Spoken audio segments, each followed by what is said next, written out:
Hello, my name is Bill Damare.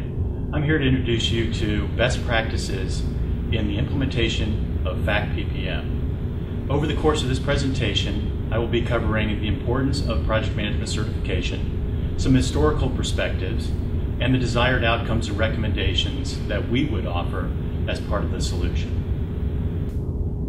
The importance of certifications, as ESI sees it, is multi-leveled. If you look at the individual and what's in it for an individual today, is career advancement and enjoyment in the job, job enrichment, and things of that nature. On the management perspective, if you have more certified project managers in their roles and performing at top capacity, you will get improved performance. And we can talk about that a little bit later in the presentation. From an organizational standpoint, and what's most important to the agencies, directors, and their supervisors and the taxpayers, it's the delivering results. From an historical perspective, contracting and acquisition has been described more on a perspective of buying things only. And as contracting has evolved over time, from 1973, when the establishment of the Office of Federal Procurement Policy was created by OMB, to 2007, most recently, where OMB defined the FACT PPM requirements along with other federal acquisition certifications, we've seen a natural progression in the professionalism of the acquisition community, the acquisition workforce, and the project and program management now associated with that. Why is there so much focus on projects now, and why is it so important for us to have certified project managers? Well, basically it's because projects historically have failed at a rate of almost 50 to 60% over time. Why do projects fail? Projects fail primarily because the unskilled, unprepared, uncommitted staff and stakeholders involved. Culture may not support project management concepts and principles. There's little cross-functionality within the organization and use of multitask tools, templates, and organizational resources. If the executive does not support organizational focus on project management, it's very difficult to get those things accomplished. And all in all, if you start with poor requirements, it's very unlikely that you're going to come up with a good project deliverable. So all of these taken into combined, you'll have issues with regard to time, scope, and resources, which are the standard triple constraints, and all of those can lead to a failed project. So what is it we want to be able to achieve?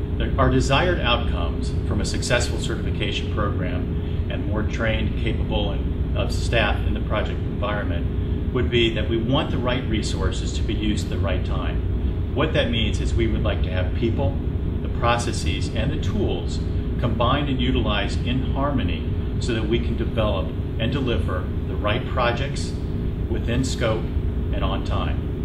Standard tools and methodologies are used consistently within most organizations that have successful project management cultures, and organizations that support integrated, cross-functional, integrated project teams have always been more successful on average than those that don't. So our recommendations from ESI is that in implementing an outstanding FACT PPM project certification program, we suggest that the organization would approach it as a project.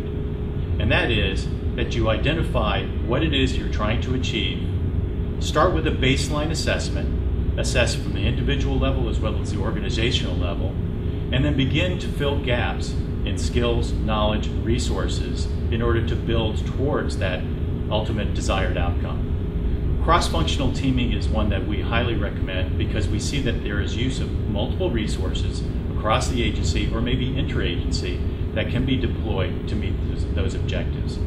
And quality is always important. From a learning perspective, as we're training and certifying our project managers, it's important to realize that instructional design comes into play, how that learning is applied on the job, and once again, how it's reinforced once it is applied, and completely focused and supported by our executive sponsorships. But there are many challenges involved in implementation. No one said this was going to be easy. And the reason why a lot of these challenges exist today is because there is less existing structure for PMs than there is for contract professionals. There's no assessment process that is a standard. There is no formal job series, as in 2210s, that is typically where you would find a lot of the project managers. but there are also administrative people and managerial people in 2210 series as well. Managers don't necessarily have project management experience. So as a manager, managing a project management that I really have no understanding of the realm in which that project manager operates is very challenging. The relationship between multiple parts of the organization does not always work in sync.